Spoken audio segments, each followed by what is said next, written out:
you've been trying to get a large number of people into the Santa Luz, golf course as the golf ambassador. Now, when you started out, clearly there was a history of golf in your family. Did that really help you make this into a business that you would like to pursue? I knew that I loved the game. I knew that the game of golf was something I wanted to do as a career. Finding that perfect niche took a little time, but along the way I was still involved in the game of golf, so it was wonderful. I love introducing people to the game who would not have normally been able to enjoy all the benefits the great game of golf has to offer. So once I found a way to do that, I knew that's what I wanted to do. The Mickelson brand has become huge, and particularly after 2010 when we saw the lefty in golf make it the way he did. Do you think it's sort of the brother-sister partnership has mattered a lot for you as well?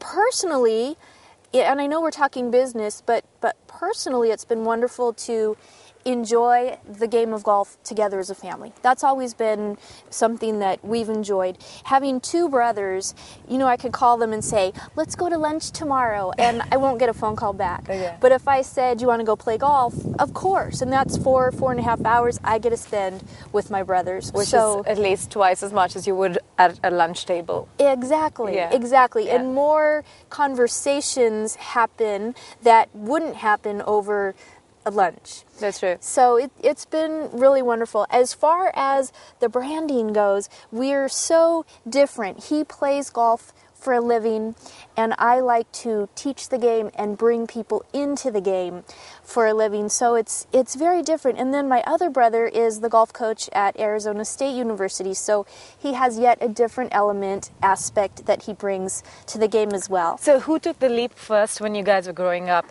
I know you're the elder one. You're certainly elder to Phil Mickelson, right? Right. So who decided, okay, golf was going to be work? My dad introduced us to the game when we could walk. As soon as we could walk, we started playing.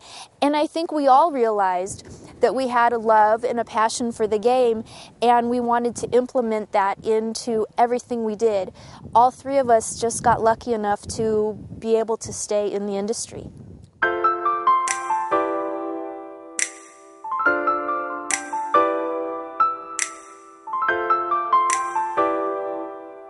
Biggest element in the short game is not to break down the wrists, especially the left wrist. This triangle does not break down, and as you set up to the ball, you want to make sure that you play the ball back in your stance. As you can see, I'm right over the ball.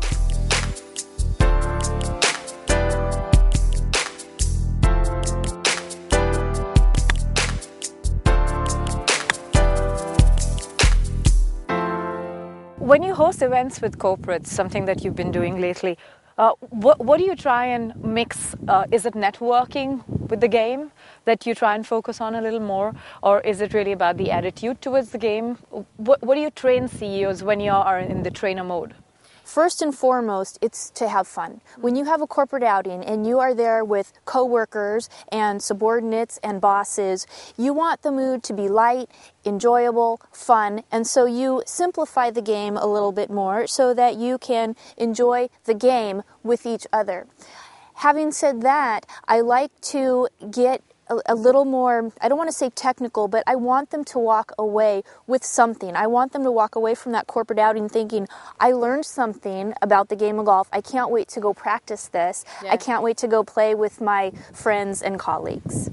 Which is your dream 4-ball?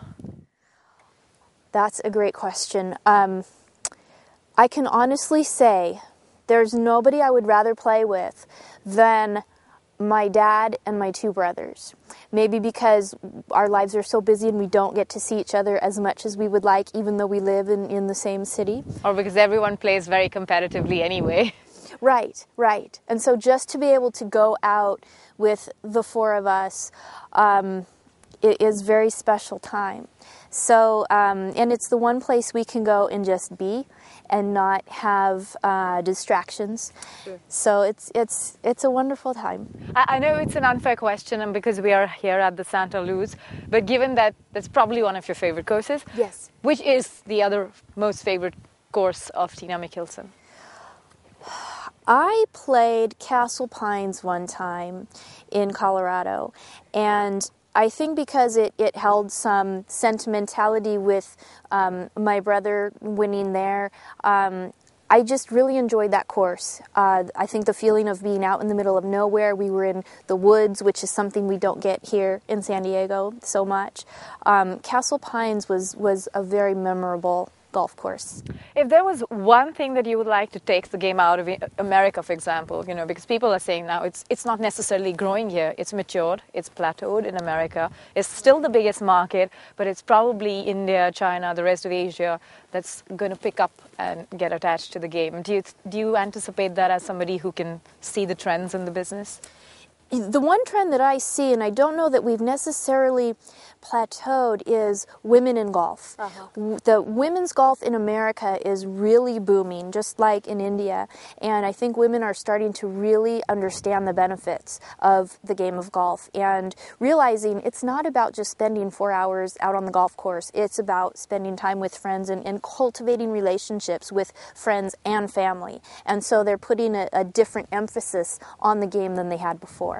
What do you consider as your style statement when you go out there on the course to play? Simplify.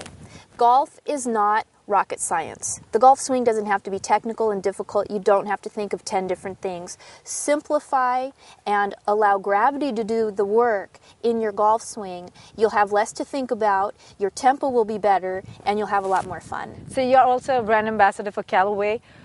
Do you have preferences, like players, across Japan, for example, they love wearing pink. And I noticed that in America, people are beginning to experiment with orange trousers. Does Tina have her specials? I don't know that I do.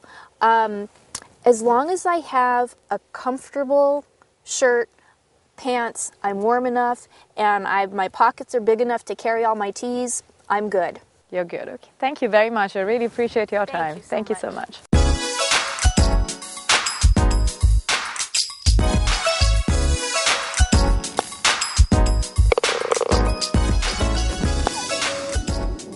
I tend to hit the front, right? Your putting stroke is very, very good. The putter face is just open a little bit. So as we set you up, go ahead and set up. Now that's square. And as you take it back, it opens up. And yes. Like that. Exactly.